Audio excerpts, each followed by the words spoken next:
Welcome to the Elk Talk Podcast with Randy Newberg and Corey Jacobsen.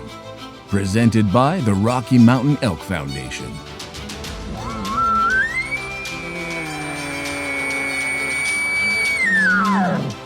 The goal is, what little you and I know about elk hunting, we share with people. I've got an elk building, it's like 120 yards away. What do I do? First off, the thought would never cross my mind when an elk's being 120 yards away to call anybody on a cell phone. All elk? All the time? Only elk? Only elk. Well, it's us having conversations, so we usually go down some rabbit holes, but if you hunt with Corey Jacobsen, you will find the landscape is full of rabbit holes. We're just going to make this up as we go. And you look at it like, oh, that's a target-rich environment. But if you're trying to single one out, a solo target there is much easier to go into than a big group. We record everything, so there's no BS and no lying, no faking it with us. Did we hit the record button? I forgot to hit the record button. If you want to know something about elk hunting, this probably isn't the podcast to listen to. Should we give them a list of all the other podcasts where they might learn something?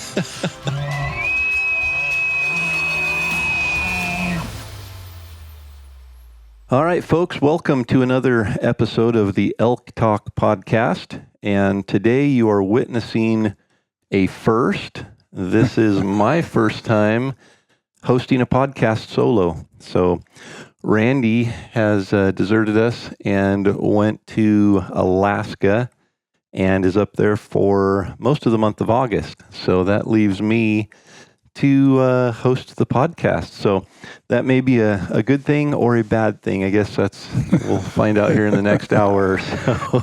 I do have some company with me, so it's not just me sitting here talking, and we'll get into some good discussion in a bit. But for those who might have been living under a rock and don't know Donnie, Donnie Drake is joining me here in the elk101.com world headquarters office, which is the back room of a paint shop in Donnelly, Idaho. And we've tried to decorate it to make it look somewhat elky today. But before we jump in and get started on today's podcast, which we're going to talk about some really cool things. We've got an exciting project that we're doing through Elk 101. We're going to share some of our plans for elk season, what we're doing there. And we're going to talk about early season tactics and what our plan is there, as well as been getting a lot of emails and messages, which, by the way, thank you for everybody who sent in all the messages and emails, both support and with encouragement and questions, topics, ideas, all that. We're going to get into moon phases and how moon phases affect elk hunting, and we'll get into that. But before we do, we've got to give some credit and recognition to the companies who have supported us and are allowing us to do this podcast and share it with you at no cost. And obviously, title sponsor, the ones who are making it happen, is the Rocky Mountain Elk Foundation. And as Randy and I have mentioned, if you're not a member of the Rocky Mountain Elk Foundation, please consider.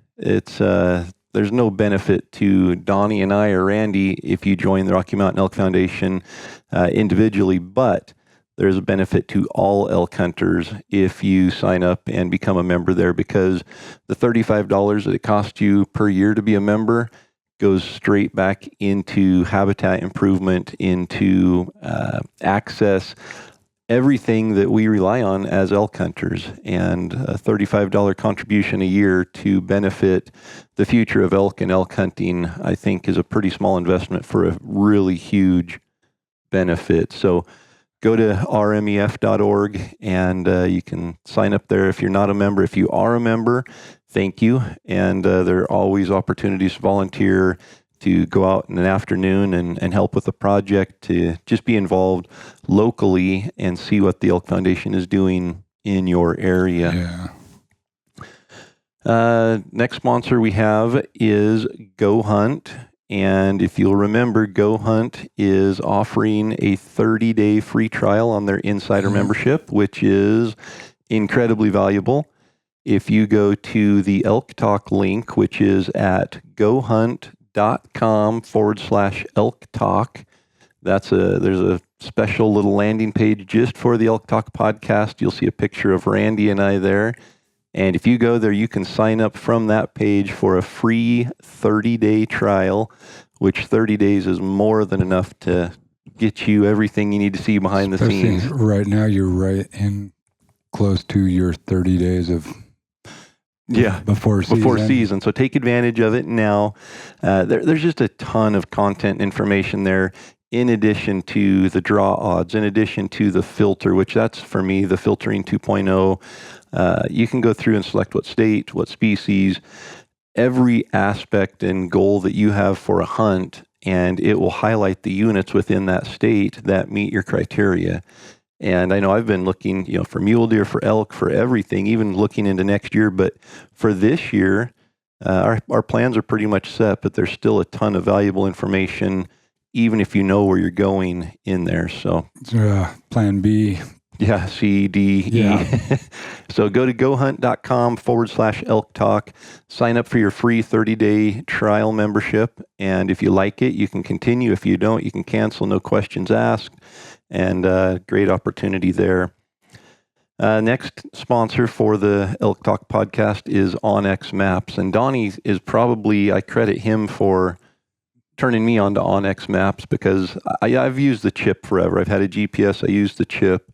And every time we go out, Donnie's on his cell phone, and I'm thinking, man, these young teenage kids always on their devices, and here's Donnie over there on his device. And come to find out, he's doing far more valuable in the field research than I could ever do with the GPS. And just having access to that map and the imagery and waypoints and everything that a GPS can do, and so much more. And you can download the areas that you're going to, so you can go offline with it, so you don't have to have a cell reception. All done through the onX Maps app, the Hunt app. And if you go out to their site at onxmaps.com and sign up for that app membership, you can save 20% by using the discount code or the promo code Elk Talk, all one word, Elk Talk. And it's not just on your phone. You can sync everything.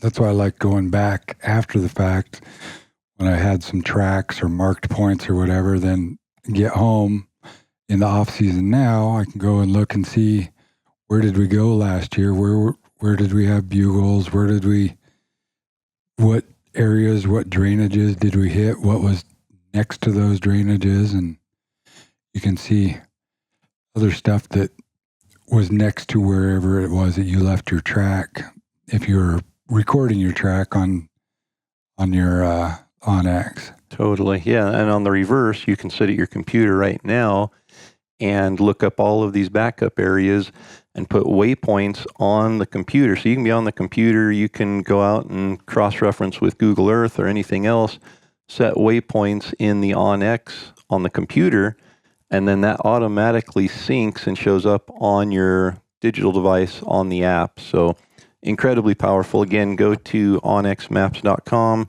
and enter the discount code Elk Talk, all one word, and you're going to save 20% on the onX Hunt app. Next one is Sitka gear, and Donnie, I think we've both been wearing Sitka for about as long as Sitka's been providing good gear there. And our first hunt this year is going to be in a new habitat for us, new terrain, new environment, and we'll be hunting with David Brinker, who up until about 2 months ago was the marketing guy for the big game line at Sitka Gear. Since it started. Yeah, basically from the beginning. So Sitka Gear, the cool thing is we're going to a brand new area. We're going to be on the West Coast hunting coastal Roosevelt, and it's wet.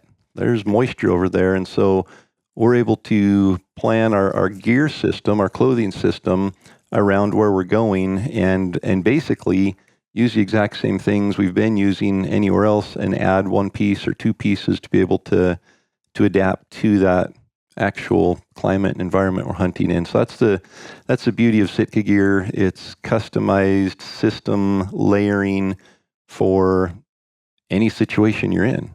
And it's obviously proven by us that we definitely love it and stay comfortable, and it allows us to keep hunting no matter what the conditions are. Until you try it, you don't understand what the hype's all about.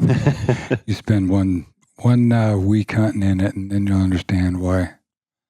Yeah, it's not just clothing. It's not just camouflage. It's actually gear. Yeah, totally.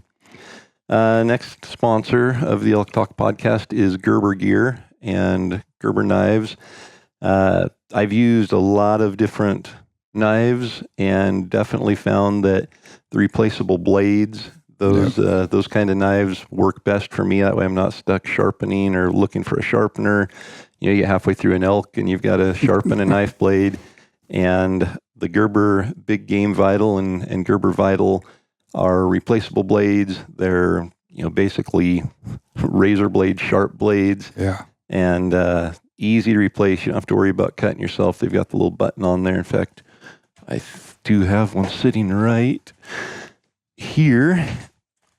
So we can, for those that are watching on YouTube, because we are recording this, so real easy, you just push the button there, slide the blade off. There's no pulling, prying, bending, or anything. Putting it back on is just as easy. Put it on there, snaps in place. So Gerber Vital, Gerber is a great company and sponsor of the Elk Talk podcast. And then the last sponsor is Rocky Mountain Hunting Calls, and they make all sorts of elk calls and other calls. We prefer the elk calls during elk season and getting ready to put them to use. I will share with you, we're working on a new diaphragm elk call for Elk 101, and we'll be testing it out this fall and be able to share with you and hopefully release that in January if all goes well and it works to our expectations. But yeah, hopefully it calls in some elk. May not be releasing it. You never know. Exactly. Depends on how bad we do this season. But so Rocky Mountain Hunting Calls, if you go to their website, you can go to buglingbull.com or rockymountainhuntingcalls.com. Yep. And any product you order there, if you use the promo code Elk Talk, you're going to save 15% on your elk calls. So we do get a lot of questions regarding which call I should use, if I'm a beginner, if I'm looking for this, if I'm looking for, big bull sounds, if I want cow sounds. I personally prefer a diaphragm that does everything, that I can bugle with, that I can cow call with. So I'm not swapping out diaphragms if I want to throw out a cow call or if I want to bugle. Yep. There's a couple of them. The original Raging Bull has been the kind of the flagship diaphragm since the beginning. It's got the metal plate on the back, the pallet plate. That's a good one. If you're looking for a real easy multi-purpose, does it all, the All-Star, the green one is a great one.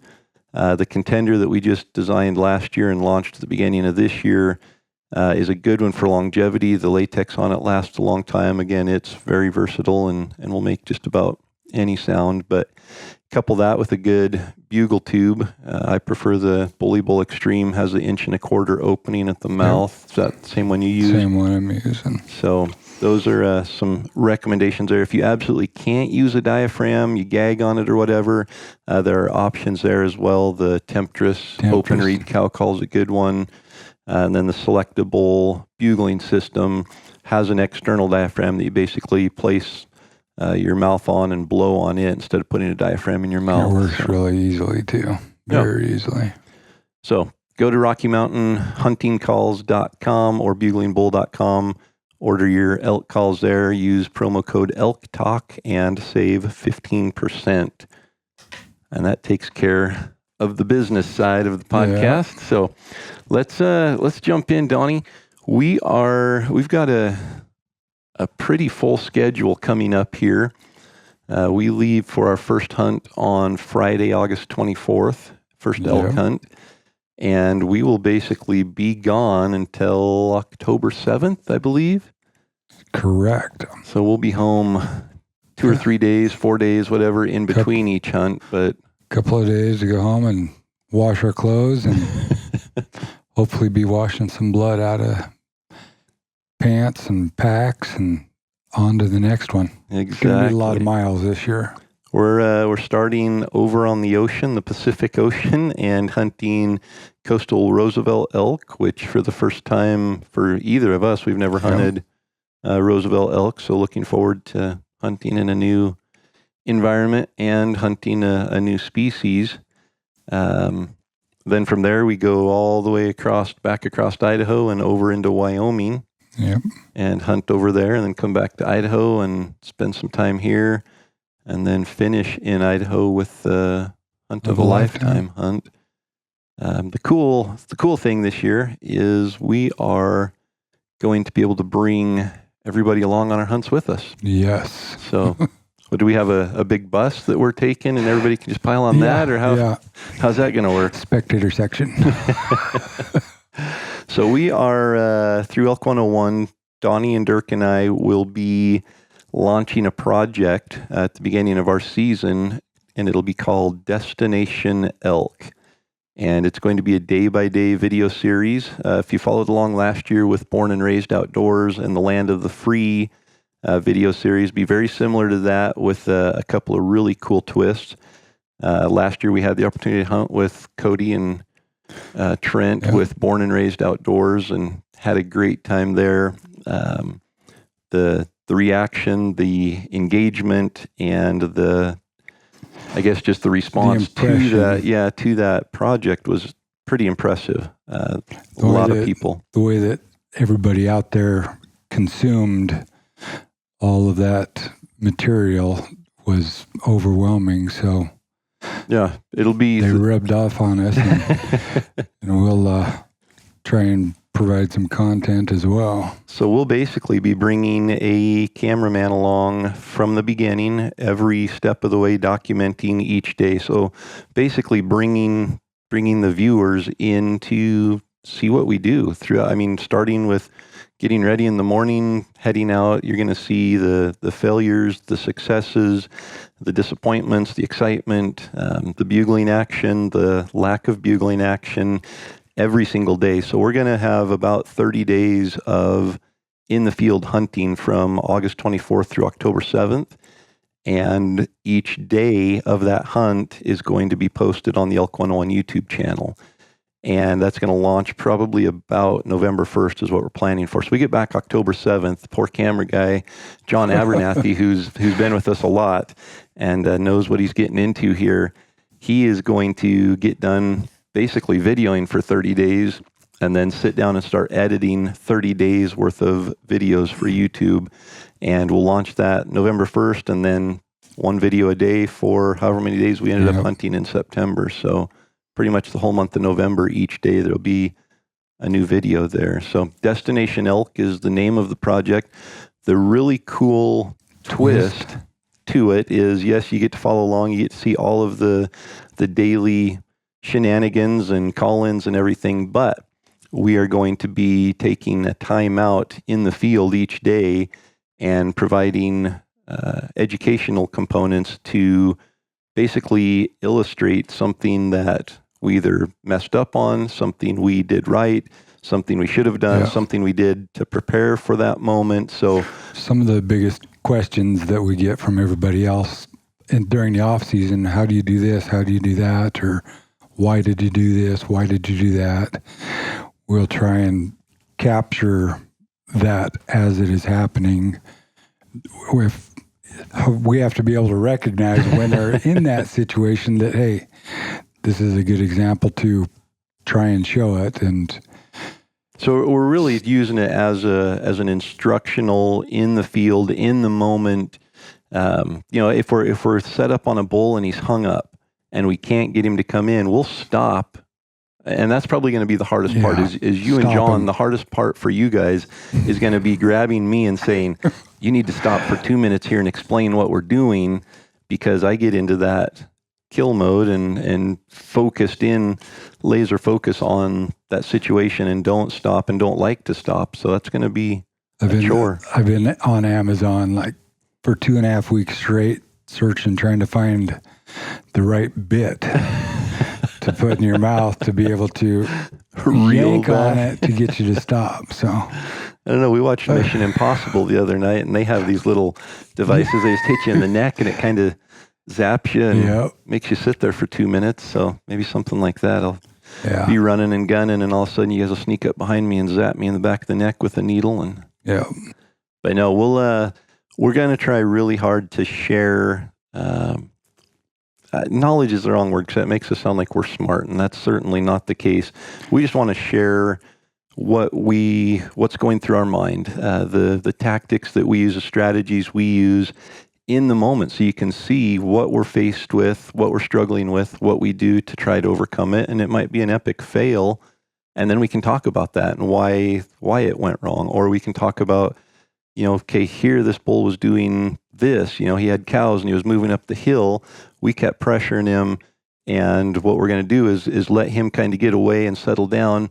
Then we're going to go up and set up on him, as they're getting ready to bed down, and go through a calling sequence. But we just, and it might not be calling related. It might be scouting related, where we talk about how we scouted this area, and we found this is one of the waypoints we put in on our OnX system at home on the computer, and we thought we need to check this out. We hiked all the way in here, and look at what it is. There's sign everywhere. So without having ever been here before, we were able to find an area with elk and explain that and what we did. So that educational piece, the Rocky Mountain Elk Foundation, is actually a huge part of this project, and they were really excited when we told them we wanted to provide in-the-field instruction that is going to help educate people and increase, the goal is to increase their success, which is kind of the whole focus with Elk 101, is giving people the tools and resources they need to increase their success. Yes, exactly.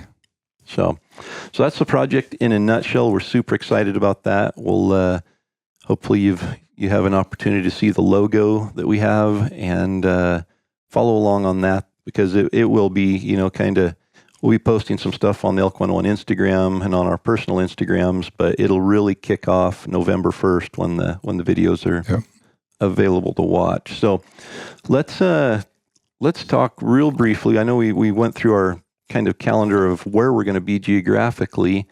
Let's talk about each of the hunts maybe a little bit, and let's start with Oregon. Oregon, we're going to be learning as much as we're going along as the people that we're trying to show how things done. We might not be able to get any learning experiences other than some failures, because we haven't ever hunted in that terrain, the Roosevelt species. So it's going to be totally new for us. I know I've watched Born and Raised Outdoors a ton, and what they've done with Roosevelts, and they call it the Cat Road Shuffle, where they get on the logging roads on Timberland Company, and we may have an opportunity to hunt on some of that timber company that is open access. But for the most part, we're starting out on 100% public land.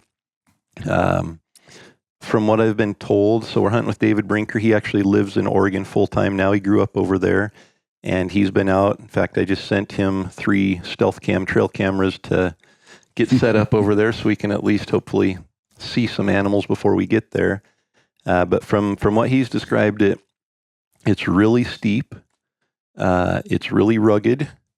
The brush and the berries and the thorns and the ferns and everything is about 8 feet tall. So shooting lanes usually consist of an 8-foot opening in between some really thick brush. There's not going to be a lot of 40 or 50-yard shots, it didn't sound like. No.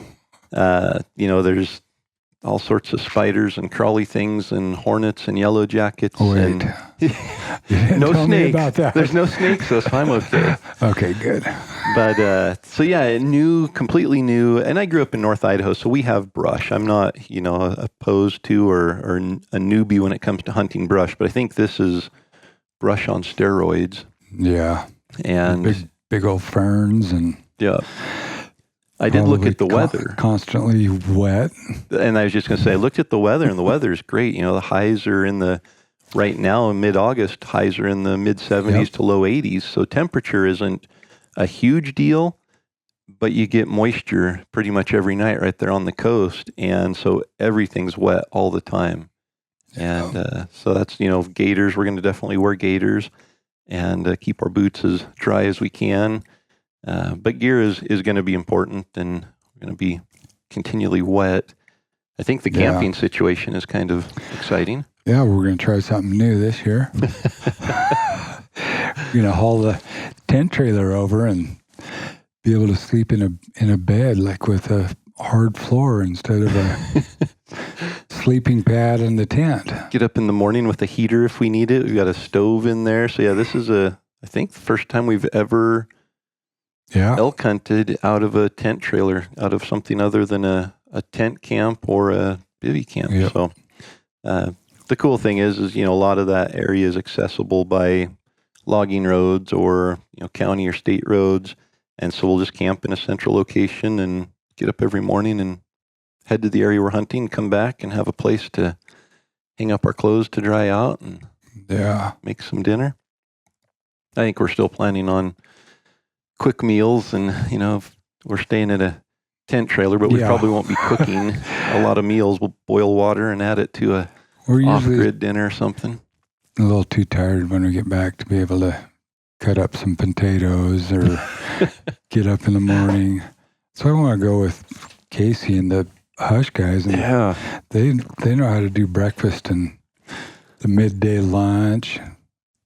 Yeah, I think both of us are a little too lazy to do that. So that time in the elk woods is so valuable that I don't sacrifice time in the elk woods to come back to camp during the day. We stay out all day and look for an opportunity or try to make something happen. So heading over there August 24th, season opens August 25th. So we will hunt opening day, which is a Saturday in Oregon. It opens the last Saturday in August.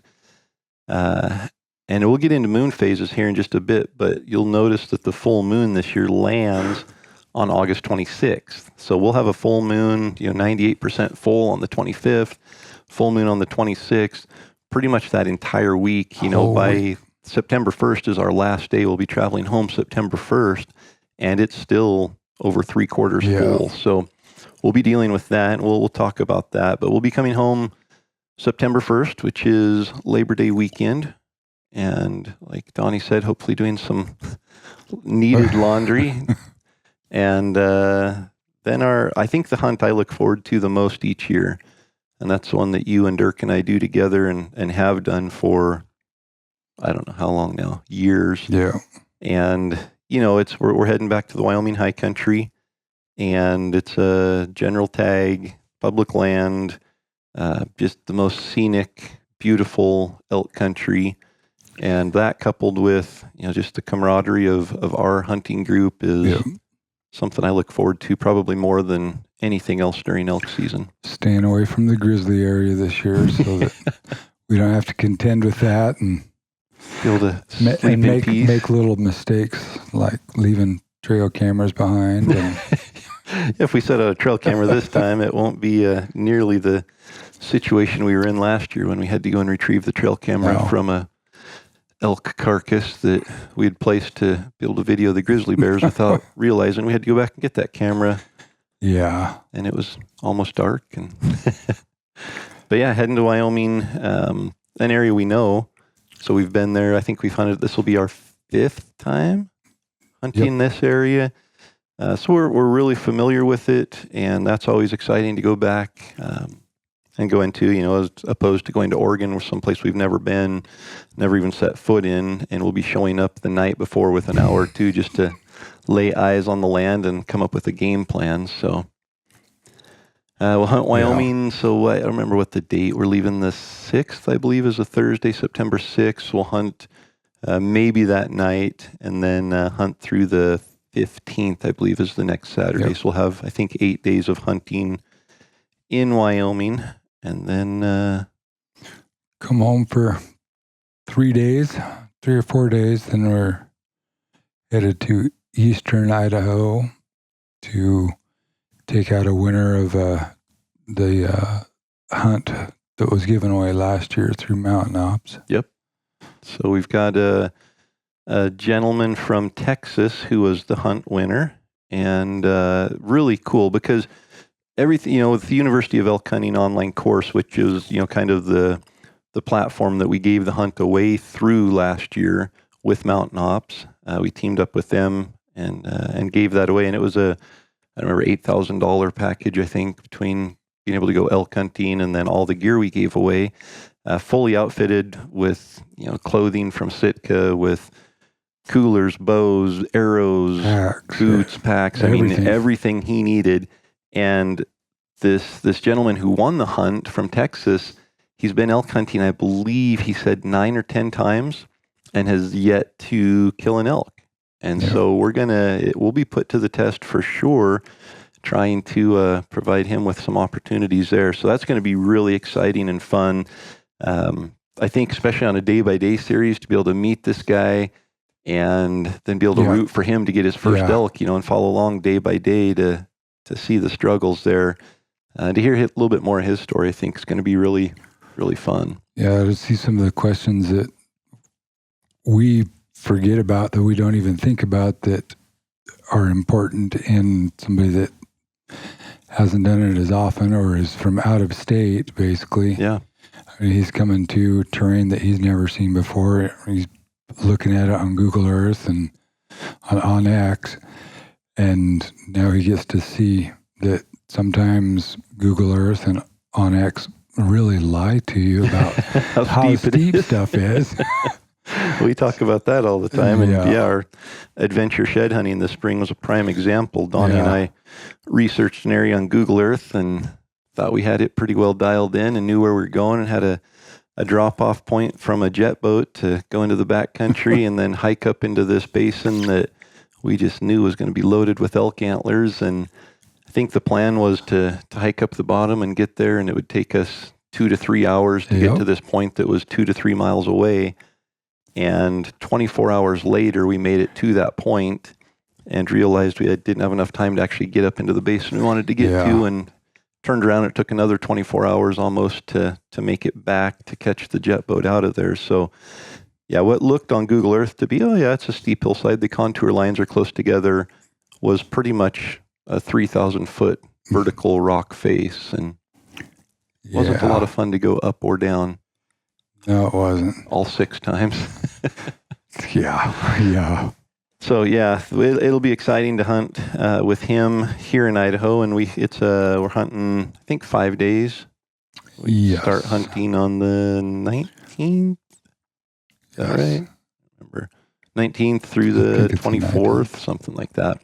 So we come home on the 24th, and that'll leave us basically 5 days in Idaho's season, which closes on September 30th. So I don't know what's our plan that last week. Try and get kids out, maybe get ourselves out. See, I don't think I'll probably, if I was to shoot another elk, I would. Yeah, my wife would probably question. But I think see if we can get Isaac out and get him another archery bull, or maybe just don't get him an archery bull and let him get some experience on the mountain. Yeah, Donnie brings up a good point. My son Isaac is 15, and he's enjoyed a lot of success as an elk hunter in his young years. Yeah. And I think he's hunted a total of 4 days for elk and killed 3 elk. Yeah. And I keep telling him the averages don't respect anybody, and they will catch up to you. So this year we might just take him out for a week, and every time an elk comes in, we might throw rocks at the elk or cut his bowstring, or if Murphy's not going to jump in and help us out with him, we'll play Murphy's role for a bit. But that'll be fun. That last week we'll figure out something. I know Born and Raised guys will be hunting with Tyler and the Pure Elevation production guys here locally that week. So might be an opportunity for us to hike into wherever they're bivvied into and help them pack elk out. Bring them a birthday cake flavored Oreo cookie or something. Yeah. So, and then we'll cap the season off with something that you actually turned me on to several years ago, and we've been involved with every year. Yes, our hunt of a lifetime hunt. So we have another boy coming in from Pennsylvania again. He is 17 years old, and he had a bout with leukemia. But I've been talking to him and his dad, and he's fairly healthy. He's been in remission for a little bit, so everything's been going positive for him. So he's actually fairly healthy. He's been playing soccer a little bit this summer. So I don't think that he's going to let us pack him around. And that's just tell us a little bit about Hunt of a Lifetime. So Hunt of a Lifetime is an organization that is similar to the Make-A-Wish, but some kids are not going to Disneyland or going to Disney World is not something that they would want as a wish. Their wish would be to go out and go hunting or fishing, or whether it's bird hunting or fishing, anything. So what they do is they will interview these kids, give them a sheet that has, I don't even know how many, like 24 options of things that they can do, and a checkbox next to it. I want to go pheasant hunting in Kansas, or I want to go moose hunting in Alaska. I want to shoot an alligator in Florida. There's a little box on there that is, I want to go hunt elk in Idaho. And when one of those kids selects that box, they get, the names get given to the Hunt of a Lifetime chapter of Idaho. Then we get one of the kids selected, and they come on out. And it's a blast. Usually their parents come out with them. And it's what hunting is all about. It's not even about the hunt. It's about an escape for somebody that's had a lot of stuff thrown at them in their life. Young kids that have known nothing other than hospitals or treatments or tests and stuff like that.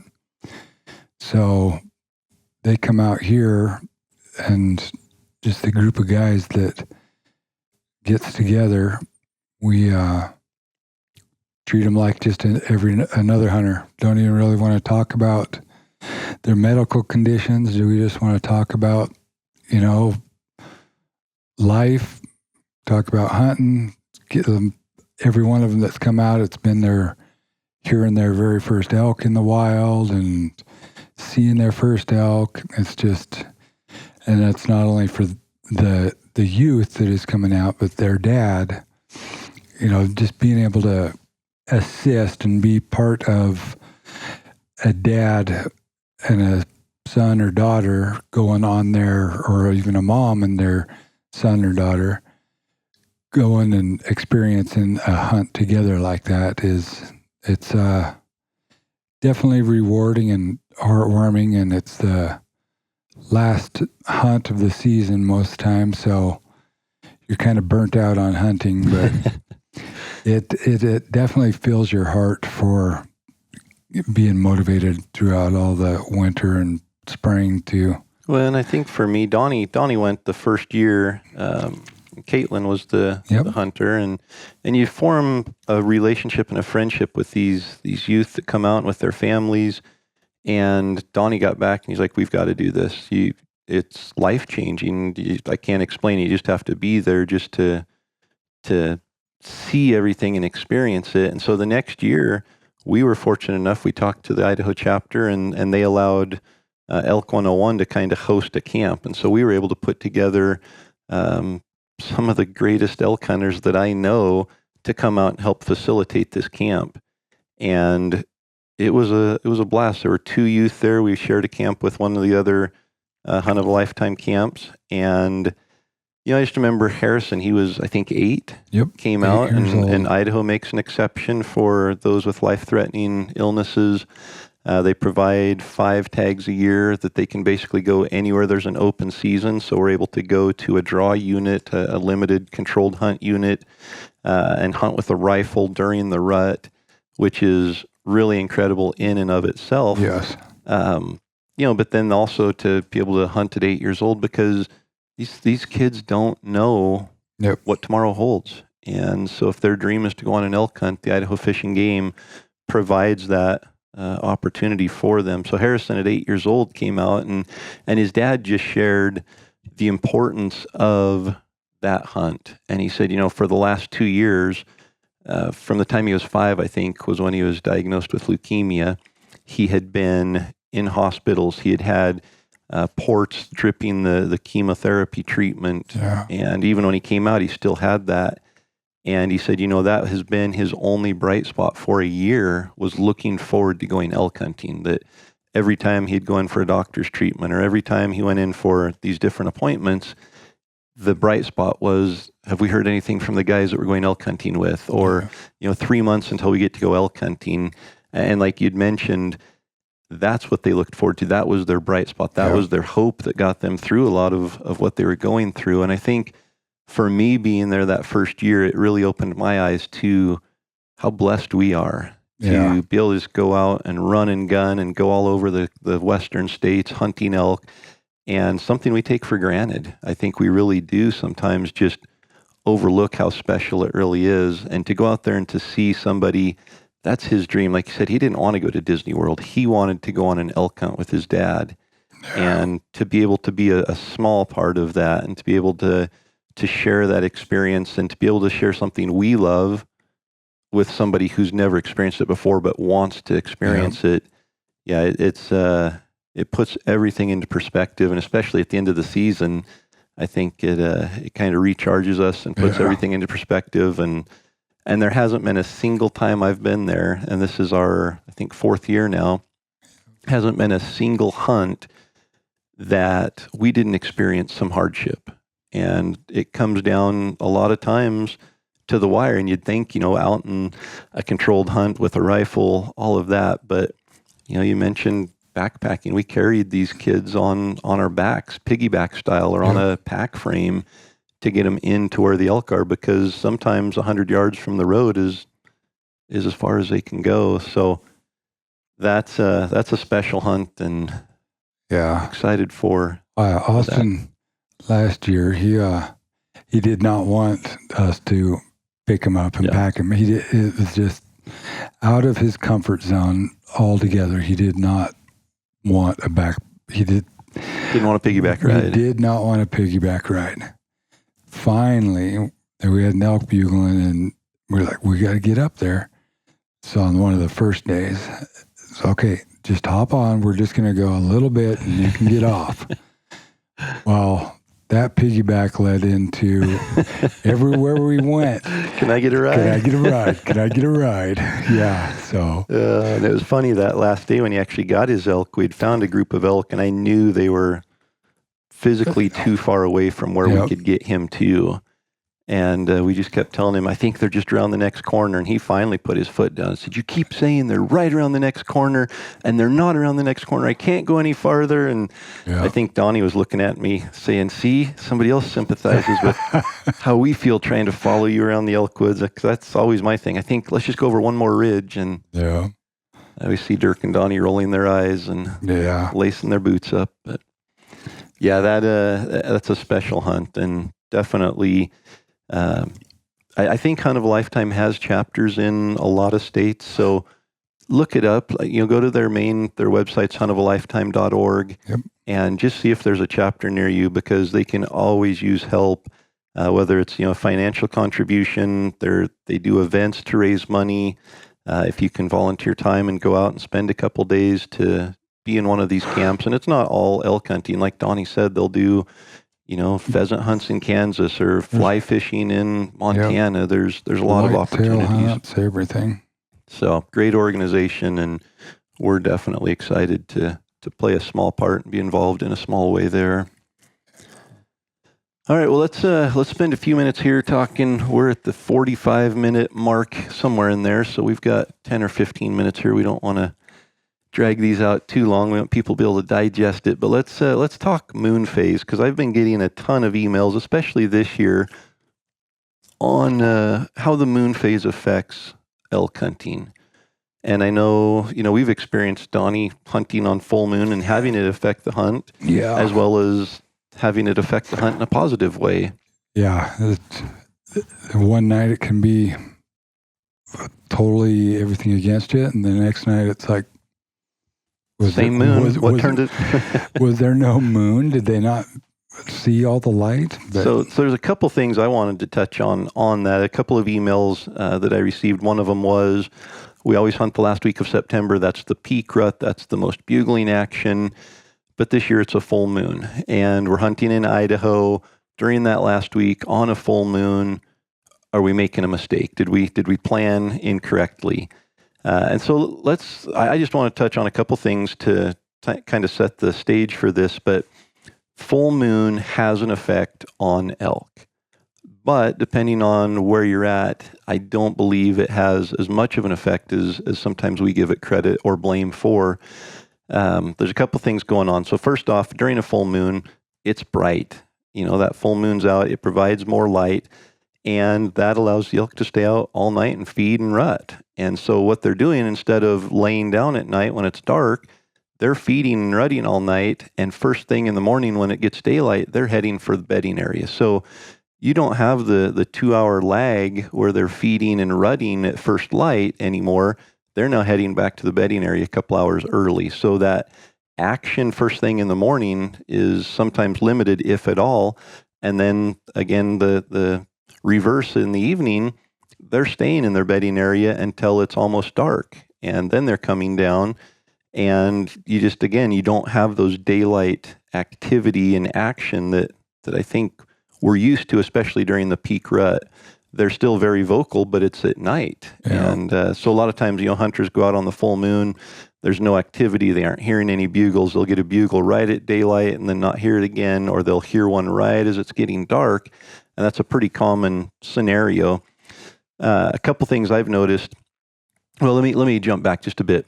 One other thing that I feel is important to look at is the fall equinox. And the fall equinox is that day when your daylight hours are equal to your nighttime hours. And it usually falls September 21st, 22nd, somewhere right in there. This year, I think it's the 21st. But that daylight is important because the amount of daylight entering a cow elk's pupil is what triggers the estrus cycle. And so that estrus cycle is triggered right around the fall equinox. So September 21st is typically what triggers the estrus cycle, which is what we relate to the peak rut. And I think what happens, there's a couple things. When you have a full moon right about that same time, it seems like the rut hits a little bit later. In my experience, the cows don't come into estrus as early when a full moon hits on that fall equinox. And my theory is, and I'm completely, this is not proven or anything, but my theory is there's still extra daylight entering that cow's pupil for longer hours of the day because of the moonlight. And, it's not direct sunlight, but it's light. And my theory is those cows are going to come into estrus a little bit later on those years when there's a full moon, say the 19th through the 23rd of September. And Randy and I experienced that in New Mexico a couple of years ago. We were there during that time, during the fall equinox with a full moon, and it should have been peak rut in the Gila National Forest, which is where everybody wants to go hunt in New Mexico. And we couldn't buy a bugle. Yeah. And the cows, everything was bedding down at daylight. They weren't getting up till dark or till daylight the next morning. Sorry, they were bedding down at daylight, and then they weren't getting up until sunset that night. And then the full moon was out all night, so they were out at night feeding, but there still wasn't a lot of rut activity. So I think that fall equinox coupled with a full moon is important to look at. This year, the full moon hits on September 25th, I think. I've got a computer open over there. It's sometime right around there. 25th, 26th. Yeah, I don't see what it says there. But yeah, you got a full moon basically that whole last week. It looks like it's peaking the 25th. So if the fall equinox is the 21st, that is a Friday, you've got pretty much a full moon. It's probably 96, 97% looking at it there. And I'm looking at moongiant.com, incredible resource for moon phases. And I'll get into a little bit more on that's available at moongiant.com. But that's just the website I go to and look at the moon. So we have a full moon on the 25th. On the 21st, it's pretty much full. There's a chance that the peak rut could hit a little later this year, that the cows might come into estrus a little later, maybe the 25th, 26th, 27th, somewhere in there. However, it might hit when it's supposed to, around the 20th or 21st, because I'd say it's within 5 days of that fall equinox. So if the conditions are right for the cows to come into estrus a little early, and we'll talk about those two scenarios. So if the cows do come into estrus when they're supposed to, around the 18th, 19th, something like that, then you've got the full moon to contend with. So the bulls are rutting hard, the cows are in estrus. They're going to be spending more time during the daytime in their bedding area. So when everybody else is heading back to camp to cook their big meal during the middle of the day and take a nap, that actually could be the best time this year during that last week to be hunting those elk. Because if they're going to bed down, 7:30 in the morning, they are not going to just lay in that bed for 14 hours and then get up and head back down. They're going to get restless, especially those bulls. They are going to be fired up. They're going to be checking cows. They're going to be going and wallowing. They're going to be getting up and going to water during the middle of the day. So being in where they're bedding, close to their bedding areas, and using that tactic, they're still going to be very aggressive. They have cows in estrus bedded right there. They're in their bedding area that they're very protective of. And so that's a great strategy during the peak rut with a full moon, is to slip into those bedding areas and set up and do some calling in there, aggressive calling in there.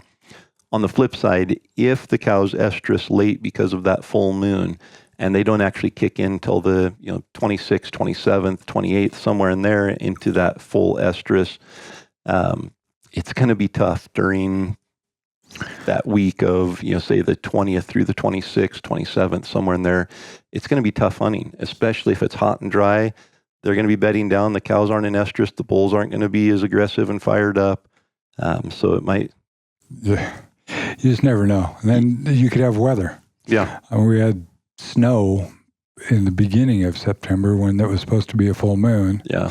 And the full moon didn't play any effect. It was all the weather that we had. Cloud cover, and so it was dark at night. And that's another thing to consider is, cloud cover. And so the next thing I wanted to touch on when it comes to a full moon, and moongiant.com, again, no affiliation at all. It's just I did a Google search for September moon phases and it came up and has a bunch of great information.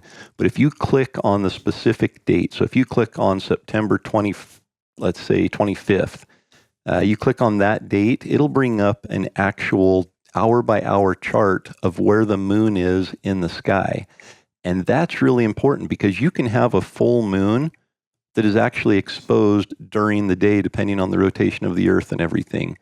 And it's possible that the full moon will rise at noon and set at 9 p.m. And if that happens, it's dark at night. You don't have, it's a full moon phase, but you don't have the full moon in the sky where you're hunting all night. And so it's still dark at night. So that's really important to look at the full moon and the effect it's going to have. This year, unfortunately, I think on the 25th, it rises at 9 p.m. and sets at 9 a.m. Yeah. So you've got full moon all night that night. So the elk are going to be very active on the 25th during the nighttime, but that morning and that evening are going to be pretty slow for activity for the most part. Another thing that comes into play is the area that you're hunting.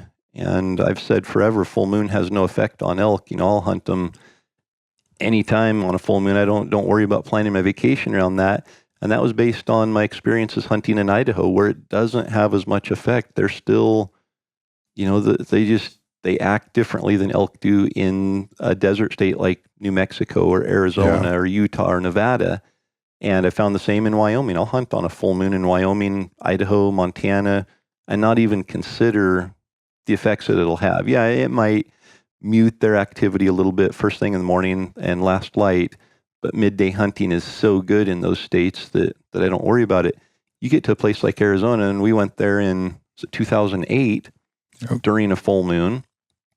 Those elk, they go, and it's like a light switch. They're bugling their heads off, and at 7:30, the light switch goes off, and it goes silent, and you can't buy a bugle until 7 o'clock that night. Yeah, there's just something changed, and okay, we're just going to run the rest of the day. Well, and I think they get on those knobs and they just bed down, and they will not make a peep. And there's always an exception, but I've just found in the desert states where they're moving to water, to a water tank or something, and then they move back to their bedding area. Midday hunting usually isn't much of an option. It's nowhere near as good as it is in the mountain states. Yeah.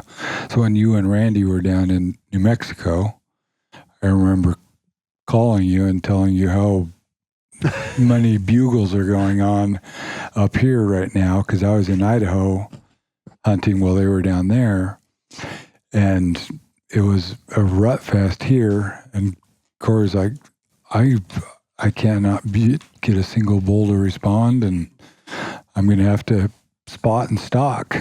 Which we ended up doing because bugling just was not effective. And but like you were saying though, that the mountain states, it's a little iffy with how much effect it actually does play in the rut. Yep. Yeah, there's just so many things.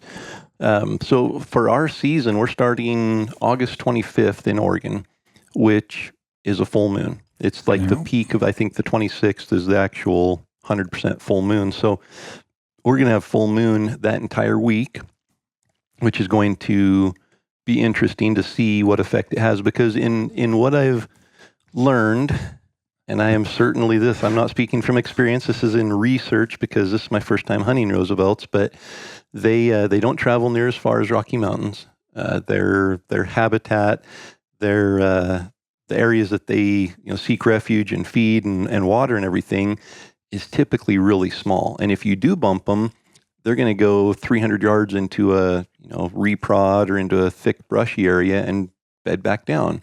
And whereas with Rocky Mountain elk, sometimes you bump them and you watch them go 6 miles and over the top of the next mountain and into another unit. So that's going to be different. But it'll be interesting to see the effect the full moon has, because they're going to be able to be in their bedding area at daylight. But with their bedding areas being right there, if we can buy a bugle out of them, I think we're going to be able to hunt all day. And if they're active at all, and again, it's early. I've never hunted that early before August 25th. I know Colorado opens early like that. Oregon opens early. Utah's already open. Yeah. These states that have the real, true early season hunting, we're going to be able to employ some of those tactics and see how effective that's going to be. From there, our Wyoming hunt is absolute peak. So we're hunting the 6th through the 15th of September in Wyoming. And if you look at that, the new moon, I think, lands on the 9th. So we're basically hunting with no moon from the 6th until about the 13th. By the 15th, I think it's about maybe a third moon or so. So as far as moon phase goes, that's the prime week. There. The other thing I love about that is I would consider it the staging period between the pre-rut and the peak rut. And that's my favorite time to call, because the big bulls haven't herded up necessarily at that point. At least they don't have cows in estrus. They're fighting for dominance during that time. They're establishing dominance and establishing their harems. They're far more aggressive. Vocal. They're going to be very vocal, which that first week, sometimes you don't get as much vocal activity. When they're really vocal in the peak rut, it's hard to call them away because they're focused on breeding. So if I had to pick a week this year to hunt, it would be that 7th through the 15th, 16th, somewhere in there. Moon phase wise, just dynamics of what's going on in the elk herds. That's going to be the peak week. And fortunately, we're hunting our favorite place, our favorite hunt during our favorite week with the perfect moon phase. So absolutely excited for that week. As we get into the Mountain Ops Hunt Winter Hunt back here in Idaho, the 19th through the 24th, we're starting to get into pretty much full moon conditions. And it's going to make it a little more challenging. But the area we're going to does have a high population and density of elk. And so hopefully, obviously, I think they're going to be very vocal. And hopefully we can make something happen there. And then Hunt of a Lifetime, it's prime again. Yeah. No moon that week of October 1st through the 7th. No moon there. We're out hunting rutting elk in a controlled unit with a rifle with a 17-year-old boy from Pennsylvania. It should be just dynamite. No predators, no nothing. No grizzly bears. No grizzly bears, no wolves. No, it's out there you can experience some really good bugles. Yeah, they just don't get pressured, and so the satellite bulls are usually mature bulls, and you can call an elk in from 2 miles away. They hear a bugle and some cow calls, and they're very aggressive, very vocal. So that's going to be a lot of fun. So again, the project we're working on, Destination Elk, it's going to be a day-by-day video series to go through that entire season, and we're going to share moon phases. We're going to share tactics based on what the elk are doing, what phase of the rut they're in, and just try to share as much information with the viewers to really help them be more successful. Yeah. And again, we're not the experts. We're like I said, a lot of this is based on theory and just from experiences I've had. A lot of it's based on research I've done because we don't know. So we're going to share some of our education as well and show some of those failures and what we misjudged, what we messed up on, as well as what we got lucky and got right.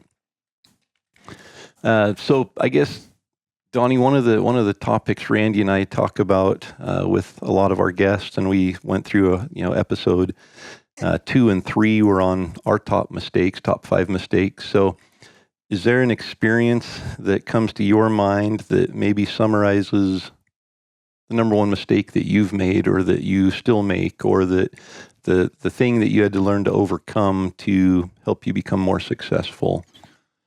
I think it's the top of most everybody's list, and it's thermals and playing the wind. It's that it took 17 years of hunting elk. I want to hear that story. Share that story, because we talk about 10% success rates. Yep. And that's kind of the number. That's the target. And obviously it changes. You get into a controlled unit in some states, and some archery hunts are 40% success. But I think on general tags, over-the-counter, public land, do-it-yourself type hunts, 10% to 12% is about the average success rate. So that means an elk hunter is successful once every 9 or 10 years, or it takes them 9 or 10 years to kill their first elk. So share your journey there. So I started back then in Idaho. You could hunt archery, and then later in October, you were able to pick up a rifle and hunt during the rifle season. So I would go out and hunt the early archery season, and did not know anything about how the wind affected how you should hunt an animal. And I would get into elk on daily. I'd hear elk bugling and things, and I'd be chasing them, trying to get up to them where I could get a shot. But knowing now, there was no way that I would be able to get in on them, because my wind was going right to them every time. So it took 17 years before I was able to kill an elk with my bow. I was able to come back later in season and shoot elk with a rifle, because I could shoot them from across a canyon. But the archery elk, it took 17 years of hunting them before I was able to get my first one. And I shot my first one right in the area that I'd hunted for so long with,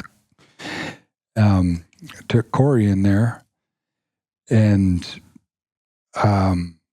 instead of going straight up the bottom where the wind is pulling up the canyon, I start walking up the bottom of the drainage, and Corey's like, "No, we need to go over here." I'm like, "Yeah, but I always hear them bugle from over here." They bugle right up at this point. We need to go straight there. So let me stop you there. Yeah. 17 years. Did you realize at any point during that it was the wind that was your nemesis there? I definitely. There was always time. Oh, he smelt me. He smelt me. I didn't have wind checkers. It was just, okay, you're set up, and there, I just felt wind on the back of my neck. But that opportunity was gone on many other times going in to get set up, that they never even would have come in what.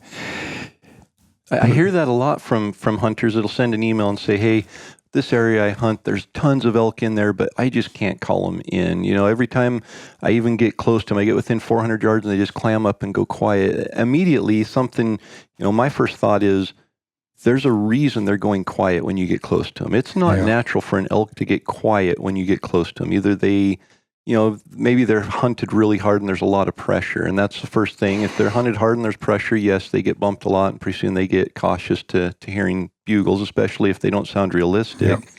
But I think, it's funny because somebody will say, this area we hunt, I get up on the ridge, every morning there's an elk fest going, on in the meadow down at the bottom, and we start dropping down there, and every time we get within 400 yards, they just get quiet, and even if we aren't bugling, they just go quiet. And so it's okay. First thing in the morning, you're dropping straight down on the elk. Do you realize what the thermals are doing first thing in the morning? And you bring that up, and a lot of people will argue, no, it's not the wind. They go quiet when we're bugling. But I think so often we underestimate the power of an elk's nose and how far away they can smell, and what the thermals are doing with our scent. As it goes down and starts spreading out, an elk at 400 yards is going to wind you. If you have the thermals going anywhere in that direction, the way your scent cone is spreading out, they're going to smell. And so, it's interesting to hear you talk about that. For 17 years, you knew that you kept, messing up because of the wind, but then not putting the correlation with, okay, what are the thermals doing? How do I need to move and set up so that the thermals aren't affecting me in a negative way? Yeah. So 17 years. 17 years. And then finally we went up the side of the hill and got on level with them instead of blowing it right to him. And he just came right across. We met. He was down around the one drainage. We were around the other side and had to break, and we met on a ridge, and the wind did not play effect that day. And that was a midday hunt. It was 1 o'clock, 1:30 in the afternoon. Yep. And we got in on that bedding area. They were bedded. It was a dry, fern-covered hillside. I just remember how noisy it was going across that, and that's why they bedded there, because they were protected. Anything that came in from above, they were going to hear them coming through that really dry fern area, and anything that tried getting into them below, the thermals were coming up. So we just took a chance, made a bunch of noise, cow calling as we went across that, and we ended up bumping them. They bumped out of there, but we cow called and stopped them, and I think that bull bugled, and we cut him off. And I thought for sure, they were out of there, and I was, 5 feet behind you, just kind of standing there, and all of a sudden I saw you come to full draw and saw antlers appear, and what was he, 16 yards or 18 yards or something, and that was a pretty awesome experience. Yeah, I think that he thought that one of his cows got left behind. Yep. So even that being said, sometimes you think that they got blown out. I mean, you were there, you were that close. If you hear them blow out, don't just go into a chase mode or give up and hike out. And especially if they don't wind you. That I think that's the key. If they wind you and blow out, you're probably not going to catch up to them and convince them you're an elk anytime soon. But in that case, they just heard us coming through the ferns and weren't comfortable. Whether they thought we were elk or not, they just weren't taking a chance because they couldn't smell right there, and took off. And I mean, he came back to check on the cow call 5 minutes after they had all blown out. And we thought they were, a mile down the ridge. But no, he stopped, came right back, and there he is. Yeah. No, and I think that, and again, if you do bump them, we've had several experiences where just keep on them. As long as they haven't winded you, they might see you, they might hear you and turn and run. Just slip in quiet again, get in close, don't get aggressive with the calling right then. Maybe keep tabs on them with a cow call or location bugle. Don't let them know you're coming in, but the more you just pressure them, and eventually they're going to get tired of that and turn around to come in and run you off. So awesome. Well, that's a great tip. I think the wind and the thermals is something we can't stress enough, and definitely there's a reason it's number one tip that comes up quite often. So, speaking of that, I need to get one of those bottles of puffer that you talked about on the other podcast. Right there in the box. So grab one before you leave here. Awesome. Well, Donnie, thanks so much for coming up. I know you're going and rafting the river today, and have fun with your wife doing that. And then elk season is right around the corner, to the point where I'm starting to panic a little bit. I won't be able to get everything done. I know you weren't overly excited to be going rafting today with everything you have to do, and I'm not overly excited to spend the next 3 days up on top of scaffolding, putting stone up on a fireplace. But that's the trade-off for us being able to go and spend as much time in the woods as we do in September, is taking care of things at home and making a few extra sacrifices there. So enjoy that. Yeah, definitely. But folks, thanks so much for listening, watching, and elk season's here as you're listening to this podcast. Hopefully you're on your way driving out to go elk hunting. Good luck. Seriously, we want you to be successful. Hopefully the Elk Talk podcast is a resource that you can rely on to pick up some tips and tactics and strategies that will improve your success. Again, huge thanks to the folks at the Rocky Mountain Elk Foundation. Incredible organization there. And we're going to try to continue to keep the podcast coming as frequently as we can. We're going to check in. I'm going to take my equipment with us on all of the hunts and hopefully be able to check in after each hunt and do a quick little recap and get that edited and kicked out as quickly as we can, so that you're listening, at least during elk season, and maybe we can talk about some of the mistakes we've made and share some of those stories. Don't forget, though, November 1st, we're going to be kicking off Destination Elk. And you're definitely going to want to follow along on that day-by-day series on YouTube. If you haven't subscribed to the Elk 101 YouTube channel, go and do that. I know Randy is going to have a lot of content as well on his Randy Newberg YouTube channel. Just tons of content out there between what Randy and I are doing with Elk 101 and with Hunt Talk and all of Randy's platforms. There should be enough to keep the juices flowing through elk season. So best of luck. And again, share with us your successes this season. We'd love to have you send a picture to us. Go to elktalkpodcast.com and just in the contact form there, send us an email. You can, I don't even know what the email address is. We've got one though, but just go to the website and do that. And again, keep the tip or the themes, the topics, the podcast guests coming, and truly, good luck to you this elk season.